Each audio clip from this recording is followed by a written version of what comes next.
It's alive! It's alive! Wow. But I have no idea if people can see or hear.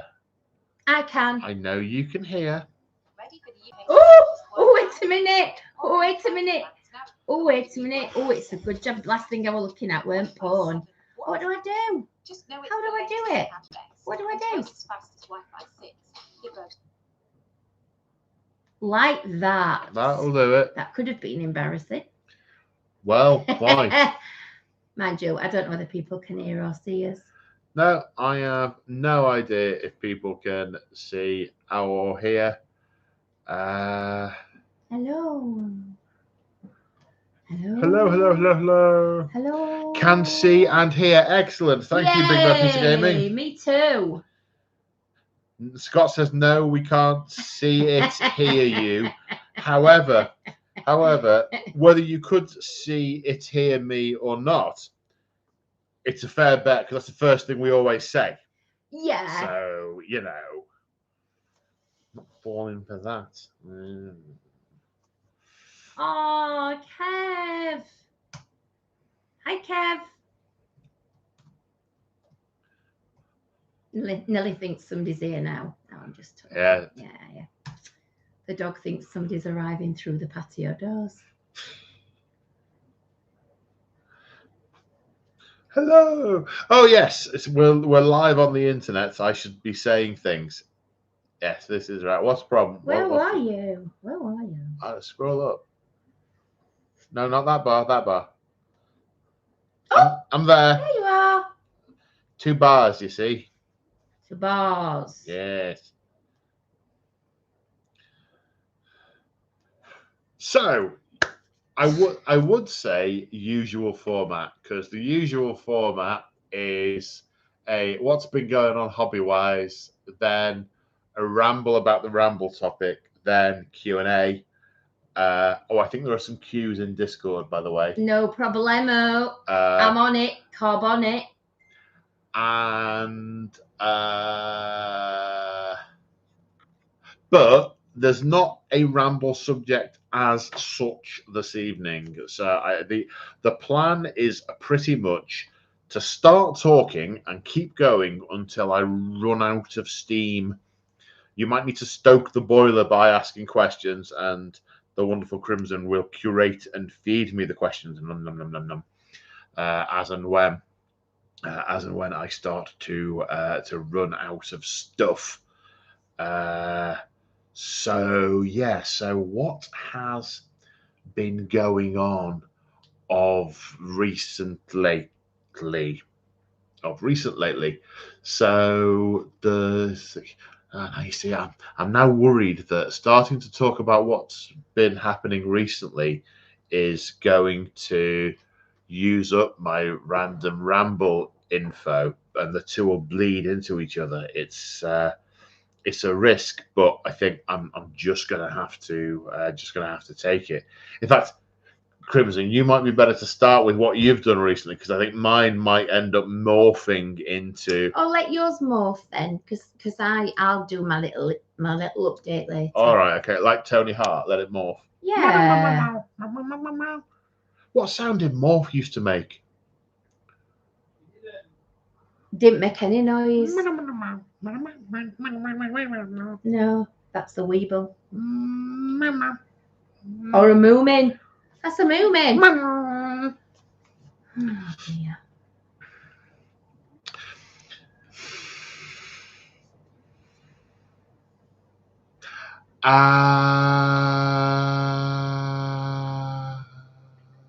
Okay, so full steam ramble.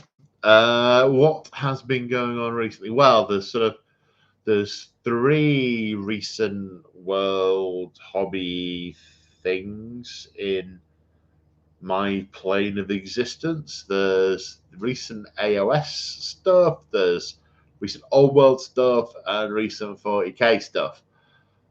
So, recent 40k stuff. So I've been doing all sorts of lists and permutations to do a Chaos Space Marine list for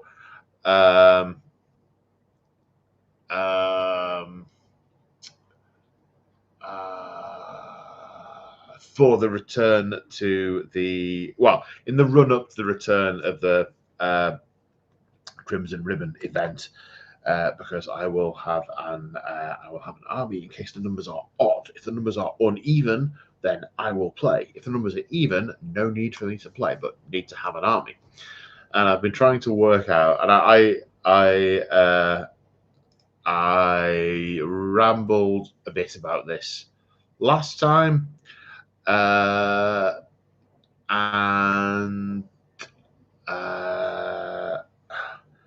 I need to close Discord because there's a discussion going on in my roleplay group and it keeps popping up in the corner of the screen. And I'm like, eyes.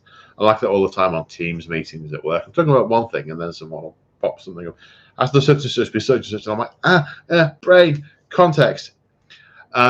So my strong preference was to do Iron Warriors because a lot of my I just closed you. Why are you still going?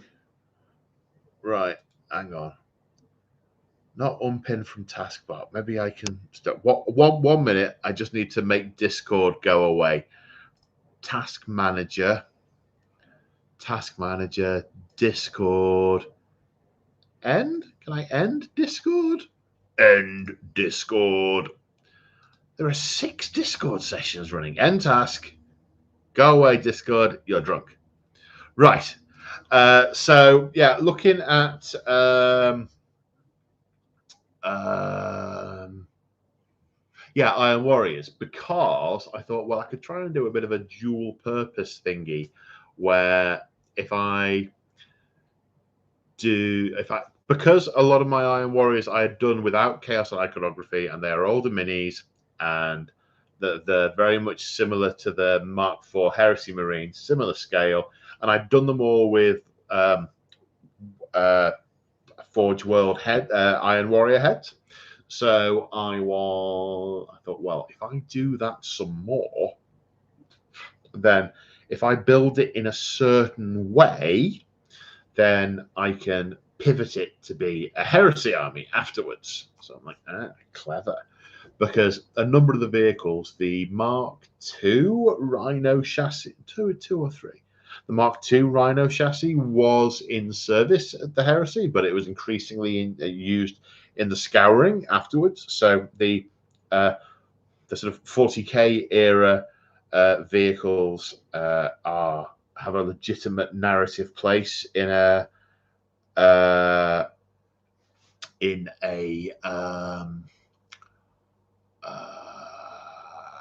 Heresy era army, in a Scouring army, especially in one of the armies that Horus had channeled all of the Gucci tech to in the run up to the Heresy.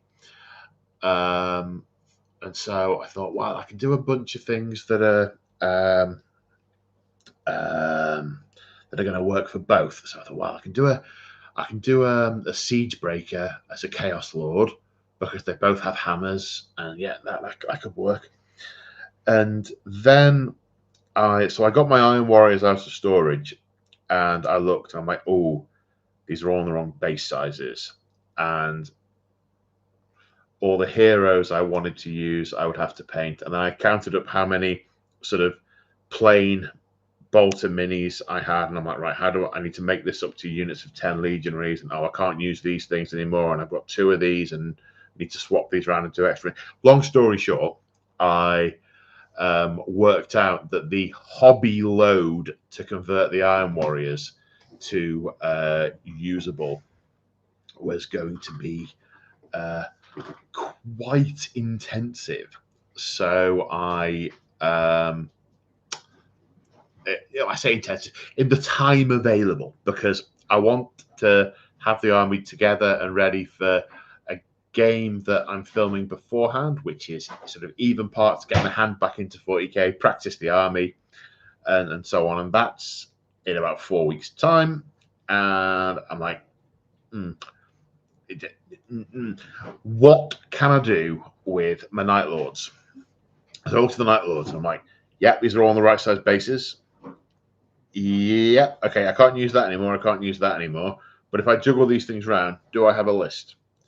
And one of the things that I've been struggling with the Iron Warriors is not quite being able to fit the right units into the 750, 750, 500 blocks required for the event.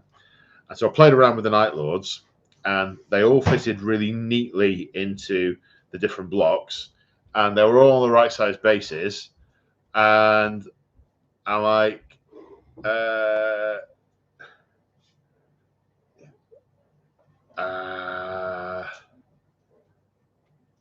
brain.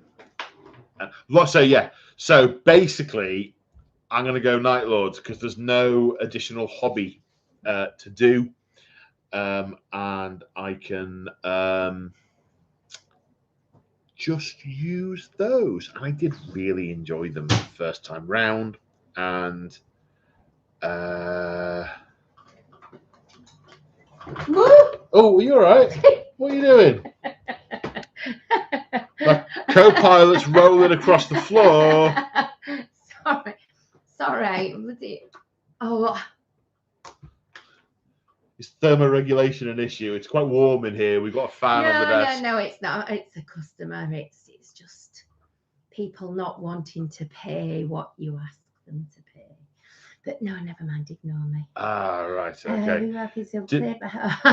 Do you need pen and paper? Because there's quite a few questions have gone in, I think. I'm on it. I've been finding a pen. Yes. Wool Crimson Pen. I don't. It would have to be someone that was incredibly patient for me to play 40k, because I play AOS, so I don't play 40k. So I wouldn't mind playing, but I would be very slow, and someone would need to be very. It would be your first game of it, wouldn't it? With me, yeah. Well, no, I've played with Joe before. 40k. But it's that long ago now. 40k. Yeah. Yeah, it's that long ago now that I do not remember that. Yeah, in the garage. Was that not AOS? No, I have played AOS with Joe before, yes, but no, it wasn't. I'm just very, very rubbish at 40k. Why do I have no memory of that? My brain. It's become seriously addled. So, Big Bad Peter, if you want to take me on, and I don't mean take me on in that kind of way, I mean take me on because I'm slow. Yes. I have armies. not 40k army. Well, you have access to all my armies, yes, but yes, I do have. Yeah. I do have I that's the Royal Eye. Ah, right. Yeah, okay, yeah. I've got some old school Empress children that we could rebadge as Black Legion Slanesh aligned. That could work. They won't count as Empress children these days, but they can. They could be former Empress children who are now Black Legion. That could work. I digress. So that was So it's going to be Night Lords. What I do have to do is go back through some of my old battle reports and look up the character names that I gave to a lot of the characters, and possibly some of the unit names, so I can use those again because they were fun. That Fulminator's Night Lord series, which was under basically lockdown conditions, which was my solo hammer, my initial venture into YouTube. That was a lot of fun to do. So that's where I am 40k wise. So I don't have any immediate hobby I have to do. Obviously, with chaos becoming a thing, I've taken all the Eldar back to the unit because at the moment my notion is 140k. The games I don't play so frequently, I have one army in the house on the go. The rest goes to the lockup to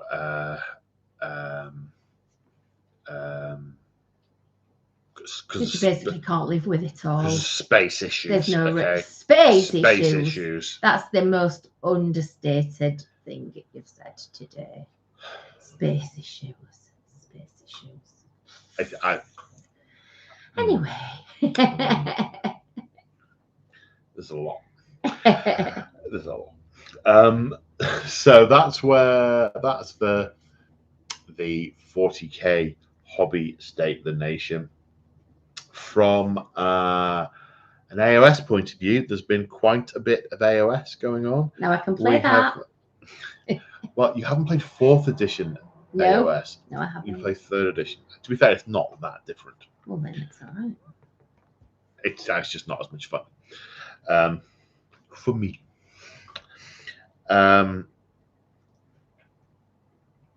Yes, so since we last did the thing with the camera and the internet, we have filmed the last 3 episodes of the Siege of Excelsior. It is done. It's finished. It is complete. It's taken over 3 years, 25 battle reports, 9 armies that I've painted, 7 the opponents, contributors, many of whom have painted armies for it also. And yeah, 3 years, 3 long, mostly enjoyable years with big breaks. The reason why it took so long at the tail end is because 4 of those 9 armies were right at the back end. It's like, oh, I've got to power through them all. So I powered through the painting of the Daughters of Cain, not because it wasn't something I enjoyed, it wasn't something I wanted to do, just because there was so much of it to meet the threshold. They needed to be used for the first time in a 3,000 point army. So it was like one of these, it was mountain to climb, but the mountain was climbed, and Marathi was painted. I had been quite scared of painting Marathi, intimidated by painting Marathi, such a big mini. A lot of the other god-sized models, James from March of War had very kindly painted, but I wanted to do Marathi myself. I wanted it to match the other daughters that I've painted, so I'm doing this for myself. And yeah, it got done. It got done, and we played the big. It turned out to be, because there were some gaps on the table whilst we were setting up, and we thought, this will never do. This is meant to be an apocalyptic, world-ending, cataclysmic battle. So we filled in any gaps that were on the table, and we ended up with 7,000 points aside. So we ended up with 14,000 points on the table. And we played that 16 and a half hours to play that. Great fun. Some hilarious moments. Lots of japes. And yeah, some sensational hero moments and unhero moments, and yeah, so that was that game. It was a custom scenario from the book. The book is a 2nd edition book. We're in 4th edition. This spans 3 editions of AOS. This narrative from start to finish. It was a custom scenario where you had in the middle of the table, on a sort of diagonal, you had Kragnos, Sons of Bearmat, Gloomspike Gits, and Iron Jaws. And that was 7k. And then either side, you had Seraphon and Stormcast with Lord Croak, and they were the sort of last defenders of the city. And then on the other side, you had Marathi Cain with the Scourge Privateers and the Daughters of Cain turning up. And the victory conditions for the scenario was, bearing in mind 7k of destruction in the middle plus Kragnos, you had to get Croak and Marathi into base-to-base contact and not in combat, and at the same time having Kragnos in combat, which it turned out to be quite difficult because everything he touched, he just killed. So you needed to keep him busy for a turn. And then, because you had to do the test at the end of the turn, you charge him with something that'll keep him busy. Dead. So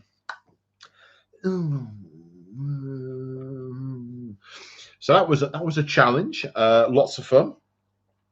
So the Scourge Privateers got painted. The Daughters of Cain got finished. And actually, I really enjoyed painting the Daughters of Cain, to the extent that even after, this doesn't happen very often, even after the battle reports for which they were filmed, I had one unit that was half finished.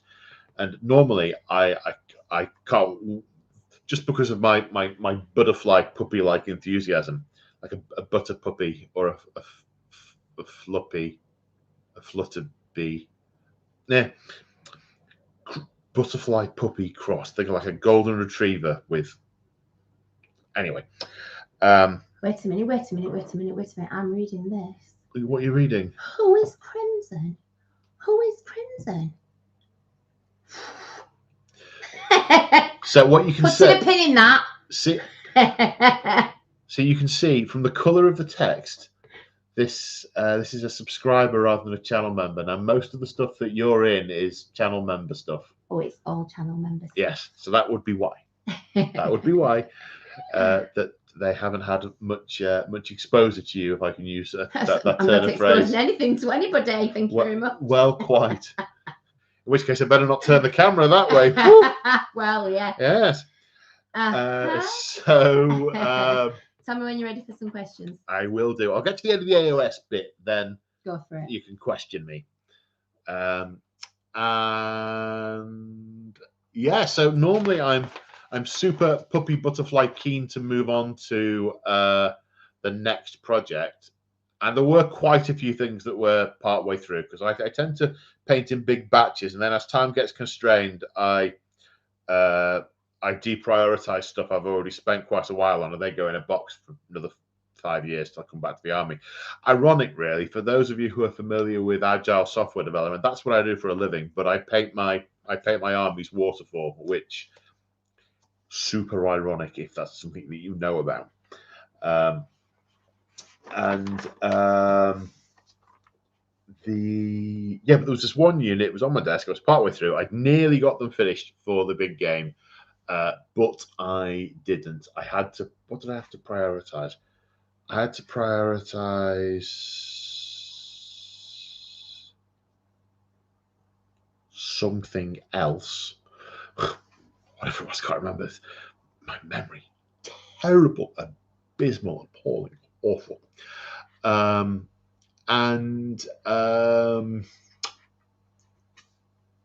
finished them off.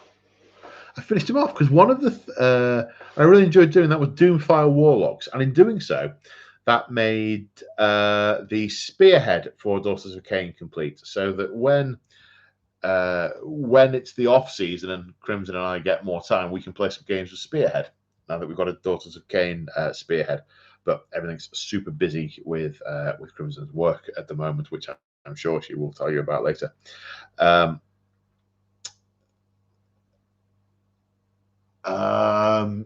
And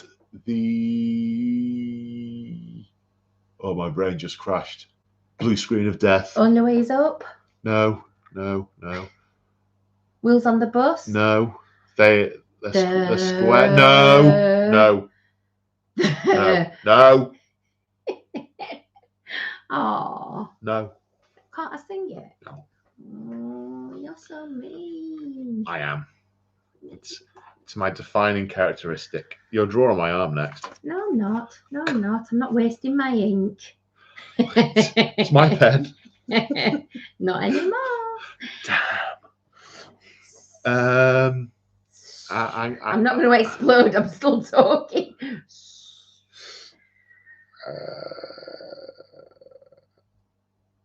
No, I think I've run out of steam on the AOS. Are you buffering? I might be. Oh, I am. No, I'll tell you what I am. File not found is what I am. I do not know how I get through a day at the moment. I seem to lurch from one lack of recollection to another. I'm just lucky I can remember what the traffic light colours mean. That could be tricksy. You've got that little griddy car though that I did, haven't you? Yeah, I stuck it on the windscreen right in front of me so I can always see it. That at all times. Yeah. What was I just saying about the AOSs? So I didn't get them all done, but I did go back and I painted the Doomfire Warlocks, and that's what I was going to say. One of the things that having the Siege of Excelsis is the last active big project that I've got, because from because the channel's been going for 5 years now. Over 5 years. 5 years. And all the way through, I've had big projects. So at the start, it was Fulminators, Night Lords. I'd have a game coming up, and I'd be like, right, I want to get this done for this army, this done for that army. And I'd always have a schedule of stuff to do. And I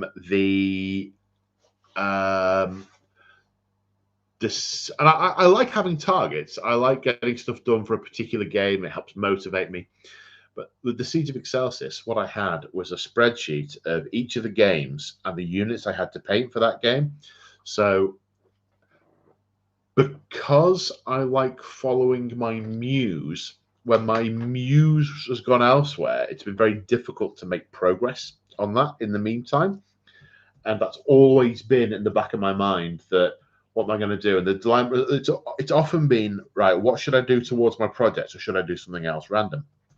And if nothing else, there's been sort of self-imposed guilt if I've not been working on the project. And for the first time, I was like, there is nothing I have to paint. What am I going to paint? And then I looked next to my window, well, on the windowsill where I got post-it notes where I'd stuck hobby goals a long time ago. And there were like 3 or 4 still stuck there. And one said, Daughters of Cain Spearhead. And I'm like, I'm having that. So I finished painting the Doomfat Warlocks. I'm like, done.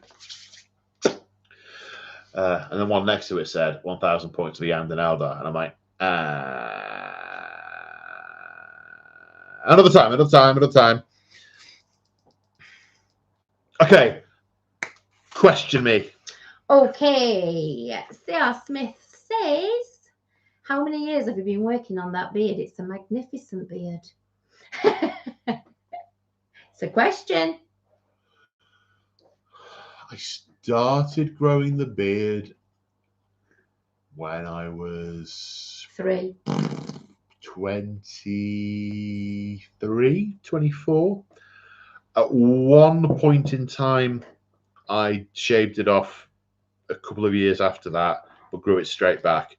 But at various times, I would oscillate between full beard in winter and goatee in summer. I had summer beard and winter beard. And I gave up on that notion in 9 years ago. So this has been full beard for 9 years. The only bits that vary slightly is how far down here I go. And obviously the top lip is cut off. Otherwise, I won't be able to eat anything but hair. I can't stand the taste of hair. Well, that's that question. Okay, so Kev says, Paul, do you think it's time for 2 sets of rules for the different ways of playing? Well, yes and no. Yes, it is time, because it was time when they did that in 8th edition. That was great. You had a core set of rules, and then you had narrative rules on top, or match play rules on top, and you just applied whichever ones you were going to do. That was brilliant. They have decided they want to do that anymore, and it's just match play all the way, which, sad panda. So yes, it's time, but they're never going to do it. Their strategy appears to be, rather than having different sets of rules for the same game that appear to appeal to different types of players, they have games that will appeal to different types of players. 40k and AOS are super similar. There are very few differences between them. Fundamentally,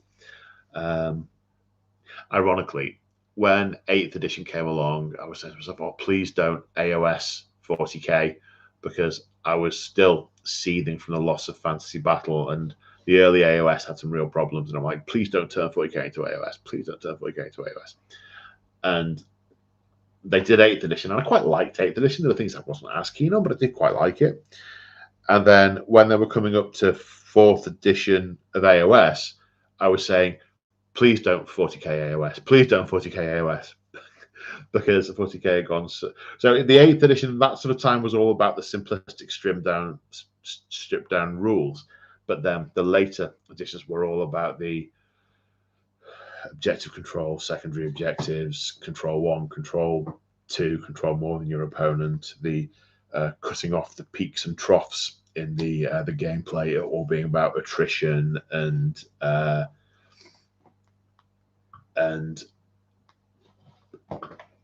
power balance rather than narrative balance. So that's where that's where they were. So they fundamentally they have their competitive game sets, 40k and AOS, and they have their more narrative aligned game sets,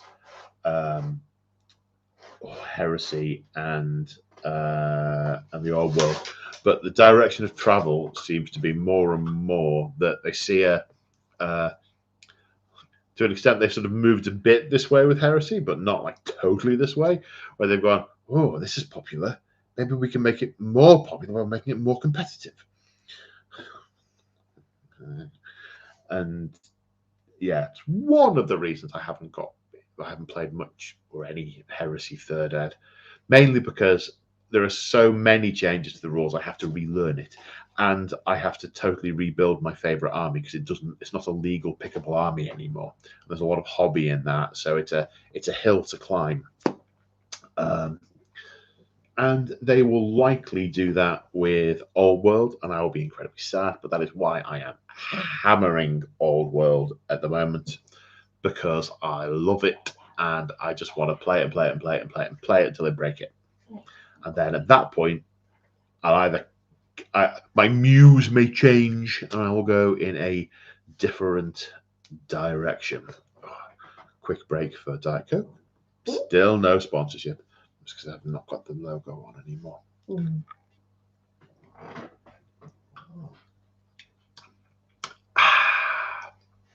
My great Uncle George's pint glass.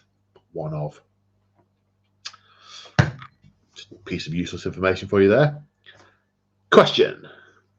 C.R. Smith says, do you have any other plans for games other than Old World or AOS? Maybe Battletech or one of the Napoleonic games that all guys play at my floss? Short answer, no. The only non-Warhammer game I have, well, I say the only, it's not strictly true. I still have some Infinity Minis, but I don't play that very much anymore. I still have some Guild Ball, but I don't play that very much anymore. And I still have a load of Star Wars Legion, but I don't play that very much anymore because the big attraction for me with Star Wars Legion was you got all the cards and rules in the box. So I had them all. I put them in folders. I even had to get special sized folders imported, which had the right pocket sleeves in for the things. And they went new edition. Right, we change all the rules. We invalidate all your cards. Here are the new rules, and they're all free, but you'll have to sort of write them onto your cards. I'm like, no, you just no. Again, hump to get over.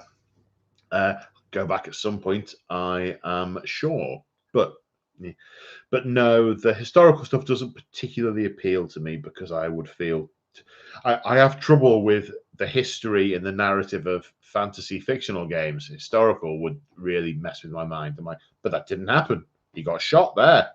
It's like, I'm replaying the battles I would have fought it. No, that didn't happen. You're all dead. Just a follow up from Kev's question there. So he says, I get that's what they're going for, but I want to play the narrative of 40k, not just Marines versus Marines. Yep. I feel the pain. What may or may not be helpful is I was quite down on 40k for quite a while. What changed that for me, I'm not down on it anymore. There are just other things I choose to play out of preference a lot of the time. I started to focus not on what I couldn't do anymore from a lore and narrative perspective, but focus more on what I could still do. I'm like, okay, I can't do that build, but I can do this build, so I'm going to do that build. I had a lot of fun games with Orcs against Wolf Corgi. Really enjoyed the Eldar games, and we did those for Crimson Mandible earlier in the year. And I am sure I'm going to enjoy the Chaos games that I've got coming up. But yeah, I focus on what I can do, and if there's a thing I want to do narratively that I can't anymore, I just move on to something else. I can't really play my old Blood Angels, my sort of Space Marines, pre-Primaris era, full company structure with Devastators, Assaults, Tacticals, all the trimmings. But they just don't make the rule set just doesn't really support that style of play anymore. And so I look at those with fond nostalgia and I move on to do other things. And do the ones that I can do, like playing the Orcs is fun, and Night Lords still work quite well, and the Legions, and the Eldar, the Craftworld Eldar work really well, and I'm quite pleased with the way they play. So there's stuff I can't do, stuff I can do, focusing on what I can do, try and just move past what I can't, or attempt to.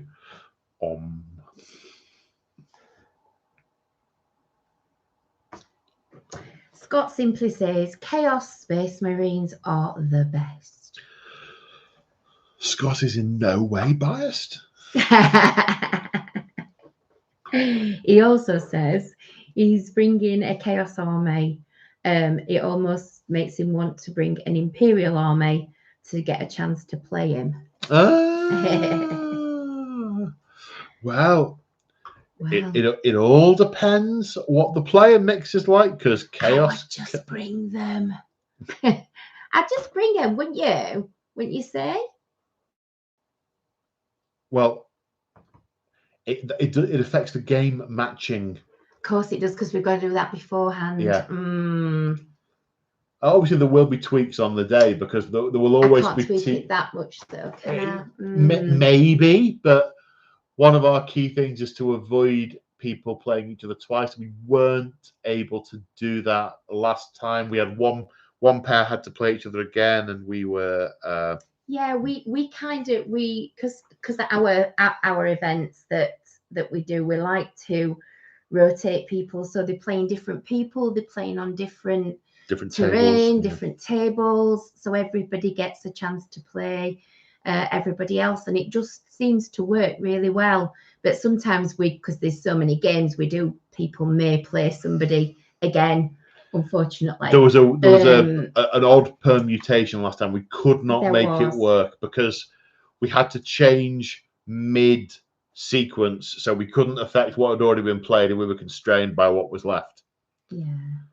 Yeah, but we everybody enjoyed it. It wasn't such a massive thing, but that's a reason why that's why we ask for factions beforehand, not just. But you can change your faction before. So if you decided you wanted to change it, Scott, it could change it now. So at the moment this week, but after this week, I can't say.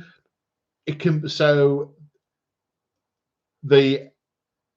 when we sort out the details for the campaign is the weekend following the closing date for ticket sales. So it's not for a little while yet. So any changes to that point are okay. But but after that.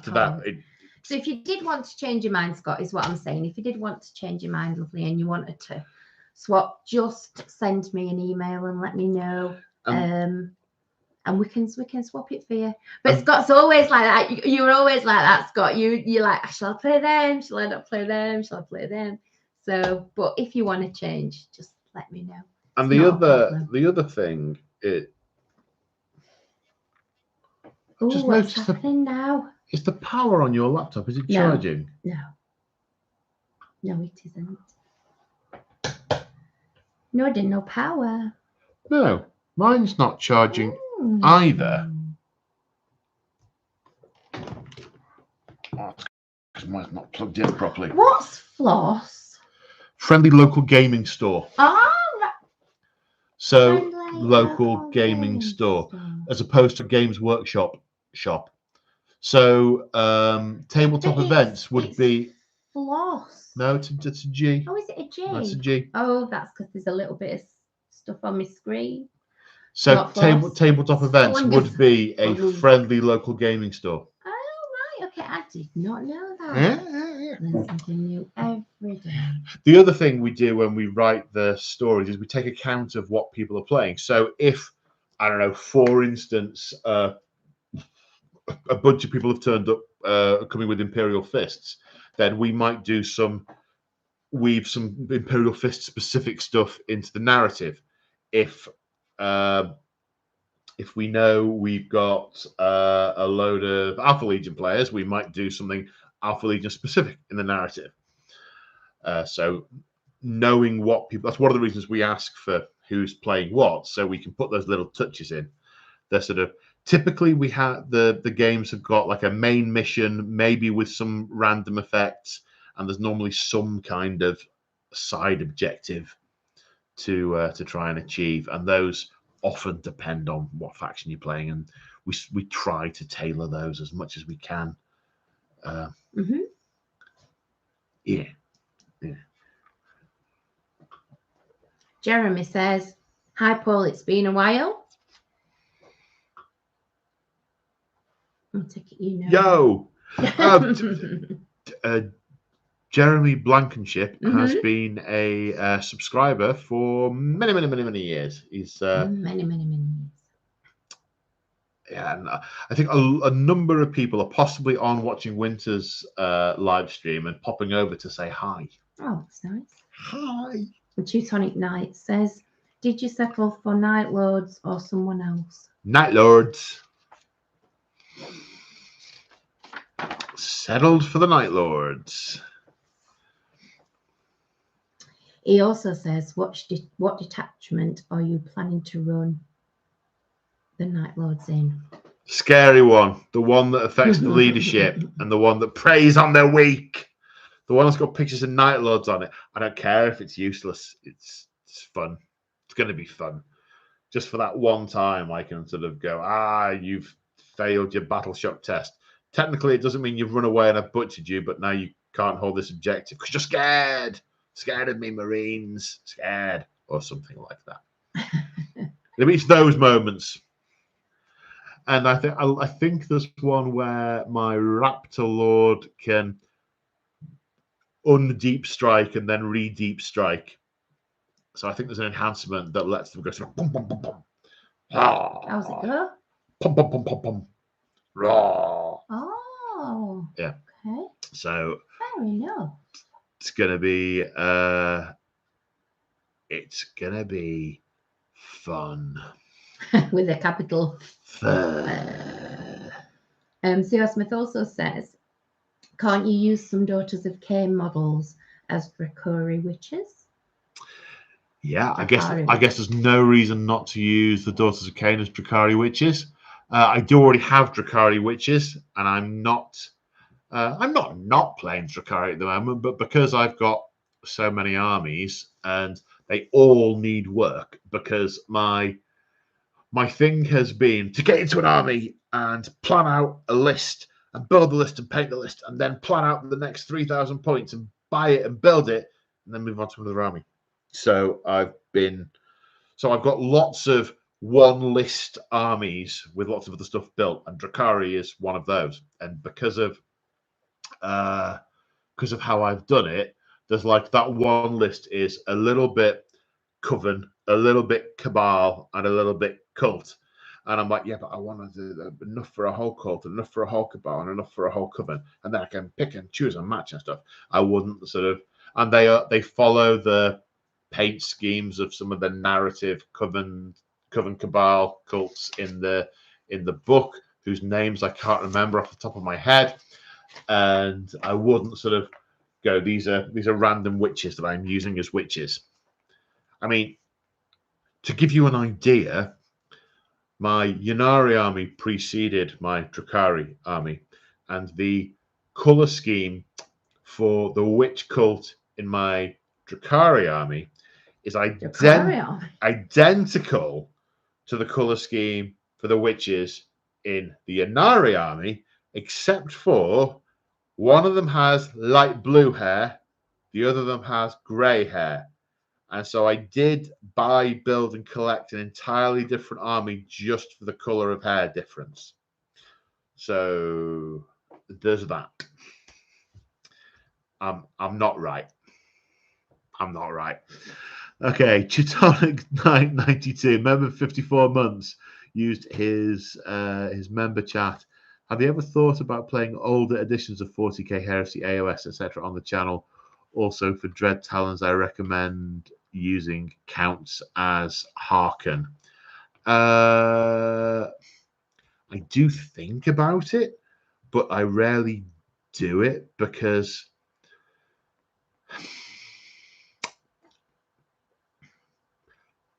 there's something in my brain about playing the current edition of the rules or not playing.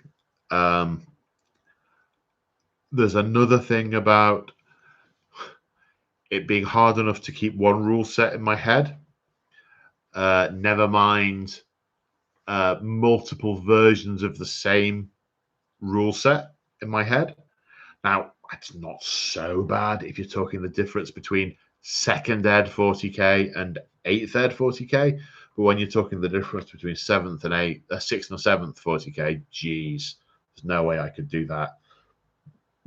I did have a notion to do an Ullanor campaign set in the Heresy era using Heresy rules, using the 7th ed Orc Codex, which I even went and bought off eBay for the purpose on in Heresy, using as like a Great Crusade era army. And I looked at it, and it would have absolutely worked as well. The only thing that would have been different is I needed to do some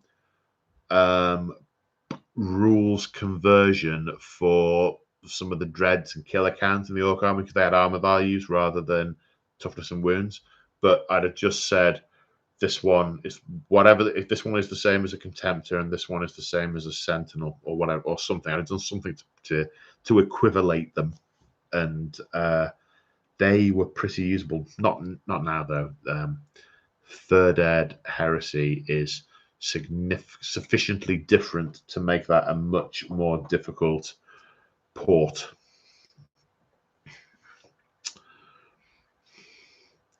Kevin says, thanks for answering my questions, and also hi. Hi.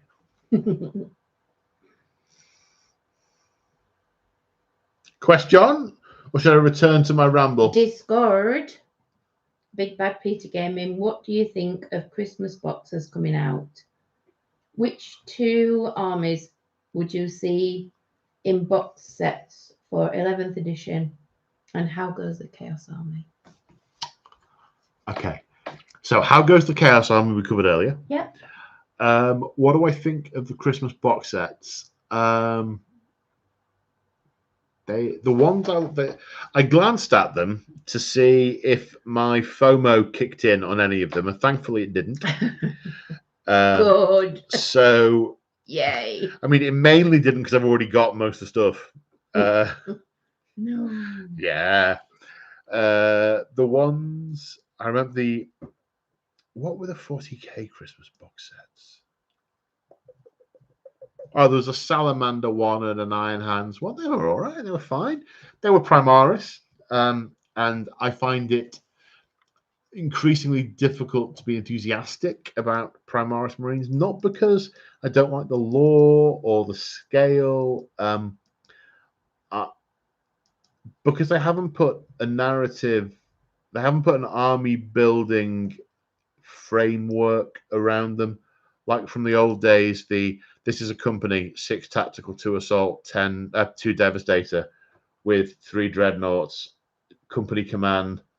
These are the Librarius, then the Tech Marinium, and then these are all the other things. And that was structured to me, and I could say, right, I'm doing an assault focus thing, or I'm doing a first company thing, or I'm doing a vanilla force right to demi company with some add-ons. I loved that. That was the kind of thing that I really, really, really like. And it's the same problem I have with AOS now and Stormcast. They had that in 3rd ed and 2nd and 1st, where they were mean, basically they were Space Marines not in space. And you had Retributors, Judicators, Angelus, and Justicars, and basically they had all of those. But now in the 40k world, in AOS world, it's not. This is how these organizations are structured, and these are how these things fit into the structure. It's here's a new box of 3 shiny things. This is a spangly name and a little bit of story, but nothing around how it fits in to the bigger picture. And a lot of the bigger picture stuff just fades into the background, or is removed entirely, or is no longer supported by the way you build your armies. So, so that's why I disengage a little bit when I look at marine stuff. And that comes back to what I was saying before about focusing on what I can rather than what I can't. The early Primara stuff, I was like, yeah, you can't do this. Okay, so all the intercessors, they're your line, and your Inceptors are your assault, your Hellblasters are your devastator, so I can do the combos. And I'm like, right, I need 10 guys here. So I want a unit of 5 Inceptors, and then I can put 3 Outriders with an ATV. That's 10. They can be deployed this way. That works. It becomes increasingly difficult over time. So I'm, the energy in for the reward out, the ratio changed. So yes, I engaged with those a bit less. The one that I do remember was the AOS Soulblight Vampires, Soulblight Gravelords one with the vampire on the zombie dragon and the knights and things. That's a nice box. I like that. I've got all those minis though, so I don't need it. Because ironically, my next AOS project will likely be Soulblight Gravelords. I started doing those a little while back when the new minis came out, and I loved them. And they will be, when I move to more AOS hobby, that's the thing that will most likely be the thing that's drawing me back. That or the new Warhammer Quest game. I'm a sucker for Warhammer Quest. I've got them all, with the exception of Silver Tower, because I was still sulking at the time, but I've got all the others. I've got all the others and all the add-ons for all the others. So I will be super interested when that comes out, and that may make me go, who knows?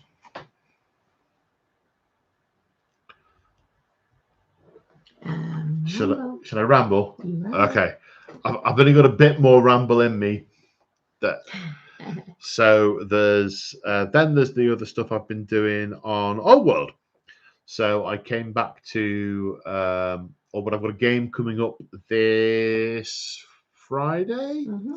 And that's going to be Wood Elves versus City State of Norn, and that's going to have. I mean, we haven't decided exactly on the story yet, but I'm thinking that the City State are defending a logging factory that has cut a bit too deep into the forest, and the elves are mad. So that's. But again, there's only so many times you can do that. And when I was looking at the weekend about what to paint after I'd done the Doomfire Warlocks, I'm like, right, Old World. Do I go back to the Empire? I was really enjoying the Empire. I was really, really, really enjoying the Empire. Or do I do the Beasts of Chaos? Because I need a bad guy army, and I'm quite keen on doing them. And I've got a scheme I want to try out, and most of them are built. And I'm like, yeah. And then I looked at what I had scheduled in my diary, and I'm like, most of the people I'm playing are either too soon for the Beast of Chaos army to be playable, or will be bad guys. So I need good guys. So I'm like, right. Let's go back to Empire. Let's focus on Empire. Let's get some more volume into that army because I am loving it. And then maybe New Year-ish time, I'll switch to Beast, or whenever it ends up being. However, I don't know how long it'll take me to do them, but super enjoying it. And so I started painting. I wanted to do some Imperial Knights to go with my City State of Norn, because there are some. They're one of the permissible units. They moved to special rather than core, and you are allowed the special. But I'm like, I don't want to do the special for the first, because then there's there needs to be a rationale why they're riding out with the city-state of Norn. And I had these ones that I'd bought off eBay, and they got some of the Knights Panther bits on them, and I was planning on doing them with Knights Panther, and then some bits that weren't. And I'm like, right, I know what I'm going to do. Because there are some of these chapters that are meant to have, some of these households that are meant to have chapters all over the old world. I'm like, right, so there's no reason why. So the city-state of Norn will have Knights Panther, and will have Burning Heart, and will have the White Wolf. So I can do units of those in future, but what will most likely go out to battle with them most of the time are knights that are more localized. So I retrofitted. I sort of started with, I thought that this notion that one of the local chapters might be known as the Knights of Soot by the locals, or possibly the Knights of Ash, because of the patina that settles on everyone in Norn because of all the heavy industry. And I thought, right, if that's a colloquial term, then I've got to go back further. And I thought, well, what I can do, if I'm going to use these Knights Panther minis, I can maybe go for a chapter that was Knights Panther at some point that has diverged and is no longer Knights Panther. But so the term in my head at the moment is the Panthers of Norn, colloquially known as the Knights of Ash or Knights of Soot. So I've been painting up some knights with sort of black grubby armor and black heraldry, like the city-state of Norn to use generally. And I obviously want to have a chapter master. Now, chapter master isn't a permissible selection for city-state of Norn, but captain is, and you can put a captain on a barded warhorse. So I'm like, close enough. So I've done a captain. I've also got a priest, a war priest on barded warhorse. Got that from Highland Minis. That's a print. It's very nice. So I can put a couple of heroes in that unit and have a nice big block charging into some orcs. So they are on the painting desk at the moment. My next challenge is going to be catching up on all the rebasing, because now I've finished with all the round bases for the what were at one time Empire, that I then rebased to round bases that were then Free Guild, that are now no longer Free Guild, that are now state troops again. I had kept some on round bases because I was still using them in some of the final Sigmar games. The very last game had great swords in it, so I was using those.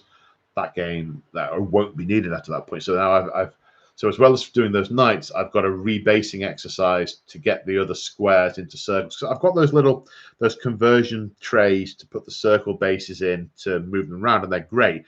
But when you've painted up a character on a square base and you want to put it in, you can't fit it in, and you have to then take the front rank off the circles and put them on squares, and then put them all on a tray because you're no longer using the rubber movie tray thing. So that's become quite problematic. And because I've been using the rubber movie tray things, I had no need to do movement trays for them. But now they're going to go square, they need to have movement trays. So I've got once I've done these knights, I have to obviously make the movement trays for these knights, and there's going to be a whole bunch of rebasing and new movement trays to do to accommodate the rebases. Then I can start adding new units. Like I've got some dwarf mercenaries. I've got some imperial ogres. I need to add another unit of state troops to flesh that out because it's 1+. I'm not comfortable with just having one. And the way the heraldry works in City-State of Norn is it's all black, but with flashes of color to differentiate between regiments. And on the banners, the cannon is yellow on black, but there's a little sort of cross piece in the corner, and there's different colored ones. So I've been aligning the color of the feathers and the trim in the units to the color match on the standard. So I need to do another regiment with what I think the one I haven't used so far is the White Cross. So that unit will have white or cream colored bits and feathers and and tassels and things to tie it all together, and it's detachments will have the same one, so you can identify the whole thing. So that will be also coming soon, and that is where Feathers and tassels. yes, Okay. they're like burlesque strippers of the Warhammer world. I can tell. So in Discord, I've just got something pop up for this evening. So will the Alpha Legion lead Chaos to glory again in the Crimson Ribbon? Again, interesting. The words lead and again are interesting there. Who knows? That depends on what goes on at the event. There's going to be all kinds of underhand shenanigans going on. And that's only us two. No.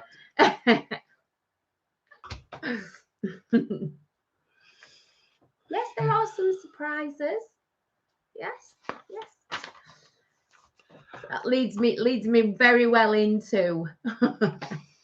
So, what have you been doing recently, Crimson? Well, I've been herding people up for the return to the Crimson Ribbon, which for anybody who's not aware of that is on the 15th and the 16th of November. There are altogether 30 tickets as a maximum for the room that we're using, but we have sold, I think it's around 20. So I haven't been on my emails for a couple of days, so I need to go on there and have a look, but I'm thinking it's approximately 20 that have been sold, but they are going pretty quickly. So if you do want a ticket and you can't afford to pay for it now and you're waiting for payday, just drop me an email and tell me that. It's not a problem at all for that to happen, and you can just pay when you get paid. It's not an issue. But the main thing is just to secure those tickets now. And the tickets are now open to absolutely everybody. So, and I say all over the world because the last one we had someone from America come and play. So they are available to absolutely everyone. If you want to come along and you want to bring a friend, then you can book a ticket through the email that I will pop into the chat before the end. And just to let you know, as we are approaching this date pretty soon, 15th and 16th of November, it's, like I said, a 2-day event, and we're round it all day, both days. Five games across 2 days. On. It is 5 games across 2 days. It is very full on, but a lot of fun. If you just want to have a look at a pack, drop me an email. I'll send you a pack, and then you can make your mind up from that if you want to come and join us. We've had some amazing feedback from lots of different people when we put on these events, because there are people, this is a 40k event, but there are people that have played 40k for many, many years, people that are just starting and just getting into it a little bit, and everybody has so much fun. It was a lovely event last time at the Crimson Mandeville, and this is the second part of the Crimson Ribbon. We had the Crimson Ribbon, and this is the return to the Crimson Ribbon. But don't think you had to come to the Crimson Ribbon to play in this one, because this could just be a standalone game. Wow. There's nothing carrying. The story carries on. Half the armies that featured in the first Crimson Ribbon are dead as a result of the Crimson Ribbon. Yes. So if that was a prerequisite, it'd be very quiet. Dates for your diary for next year, just before I go, is I knew as soon as I'd written it, is the 21st and 22nd of February, and that's going to be an old world event. So I did put a poll up on our Discord, and this is the way that it came in. 40k came up as the first one that everybody wants to play. Then we had All World, then we had Horus Heresy, and then we had AOS. So that is the format that we're going to do. I mean, that just means that everybody gets a chance to come along and play at some point. So February 21st and 22nd, and May the 16th and 17th and that one will be a Horus Heresy event on the 16th and 17th of May. So just so that everybody's aware, dates for your diary. I think as we get a little bit older and get a little bit, we get a little bit more, let's say, what are they called? Dependents. We got kids and we got families and things. And it's not quite as easy as when you were 13 and going, I'm going to go to that. It's not like that anymore. You've got to have notice. And half a year seems to be okay. That seems to be the standard amount of notice. It does. So it gives you time to speak to your other half and do a little bit of sort of batting forward and backwards about why you should go and all of that sort of stuff. Building up the brownie points, negotiating. Building up the brownie points. Christmas is coming. Good presents at Christmas may mean 21st and 22nd of February. You can escape for a couple of days. And you can stay over if you like. You can stay at a hotel. There's hotels near the event centre, which is Tabletop Events at Belper. So any information that you want, please get in touch via the email. If you are on our Discord and you're a channel member, there's two kind of, are they called chat rooms? What are they called? There's two rooms for Return to the Crimson Ribbon. Channels? Channels, I don't know what you call them. 1 minute, Cora, carry on. Yeah, I'll look it up. There's two anyway. So one says Return to the Crimson Ribbon, and that is just for general chat. That's for you guys to talk about what armies you're gonna be playing and all of that stuff. Channel. They're called channels. Channels, rooms. Channels, they're called channels. Whatever they are, anyway. Phone said. And then there's two. So there's that one that you can all go in and you can all have a bit of a chat. And then there's the other one that I post in, and any questions anybody's got can be put in there. And that just means that I see them easily. So yes. So I for the question earlier on from, is it C.R. Smith? I think it was, wasn't it? So I'm the sidekick, aren't I? I'm the one that takes the notes. You're a vital part of the operation. I do organising, I do merchandise, I take notes, and I do cake. That's me. And also I do the packs. So what to expect when you turn up to an event is you will have been sent an agenda. You don't need to let us know what your armies are in advance. In the pack, it tells you. Not the list. No, not the actual list. We do want you to tell us what you want to play, but we don't actually need your list, so we can calculate the numbers. We don't need that. At every event on the agenda is how many points is for each game. So that's all you need to do in the event pack. Look at how many points they are and come with your army that you have specified. And we do all the rest. So when you get there, there's generally a bag of merchandise that always includes sweets, just for that sugar rush. And then we do a briefing with everyone. Everyone signs in and we do a briefing, and it's just then the carnage starts, doesn't it? Then it's mayhem. Then it's mayhem, but everybody does enjoy it. And we have people that come every time, which is fantastic. Thank you for that.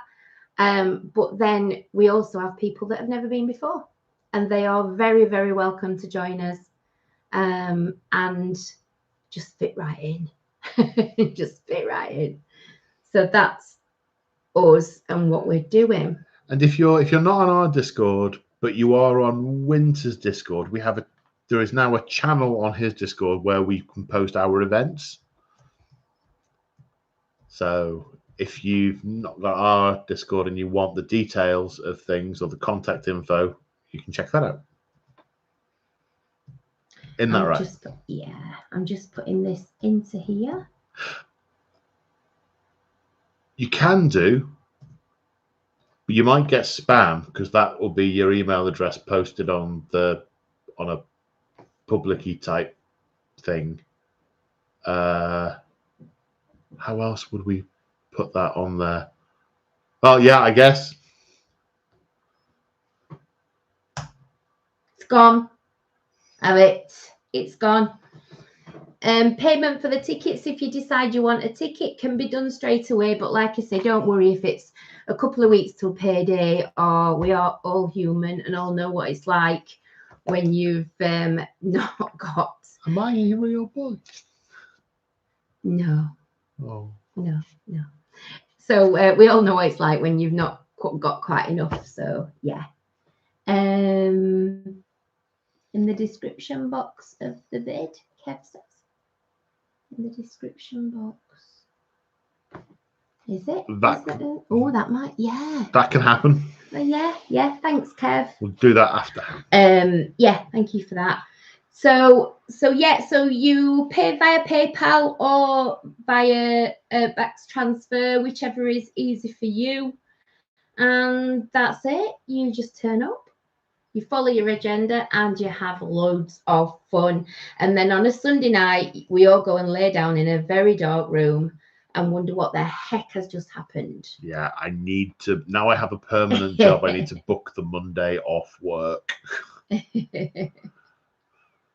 Yeah, thanks for that, Kevin. Thank you.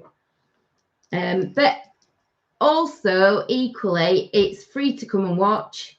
So if anybody wants to come and watch and just come and see us, see what it's like, book in February, that's also fine.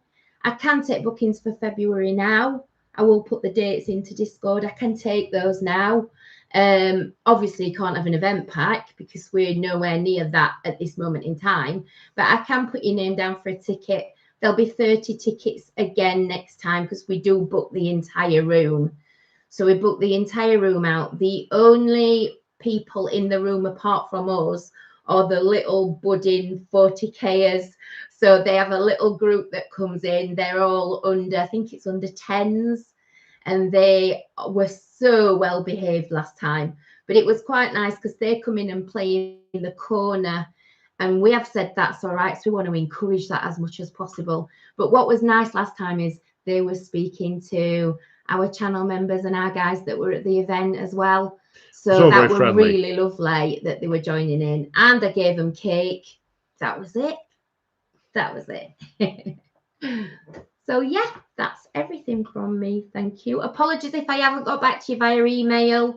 I will be doing either today or tomorrow. What's left of today, that is. Thank you very much. So I think we're on to the thank yous. Oh, we are, right. So, okay. First thank you to Crimson for organising me and this. Otherwise, this would not happen. So big shout out, big thank you to Crimson. Thank you very much. And we want to thank Teutonic Knight for putting in the members chats for 54 months. 54 months. Not quite sure how long that is, but and thanks to 4.5 years, is it? Well, this must be 5 years then, because Kev also used his members chat 58 months. No, we've had another I'm one. Just about to. Oh right, okay. You hadn't written it down. I know, because it's there. Okay. And another one. So it's going up. It's 54, 58, and 59 from Scott. So thank you very much to Scott as well, who used his super chat tonight. So on that note, thank you all very much for joining us. I hope the ramble was in some way diverting and you were able to pick the bones out of the tangential garbage that spewed from my brain by my mouth. Nope, new there then. Not. That's normal, isn't it? Isn't it? Feels like it was worse. Does it? Tonight feels like it was worse. Wow. So yes, I hope things can only get better. Well, on that note of a great note, hey, the truth is there's always further down to go. Oh, love you, Paul. Thank you for being a light in this dark. Not sure about that, but you are very welcome. Yeah, my light's gone off, clearly. Nobody's in. Okay, thank you. Bye, Scott. Bye, everyone. Take care, folks. See you next time. Bye. Say bye, Crimson. Bye, Crimson. Bye.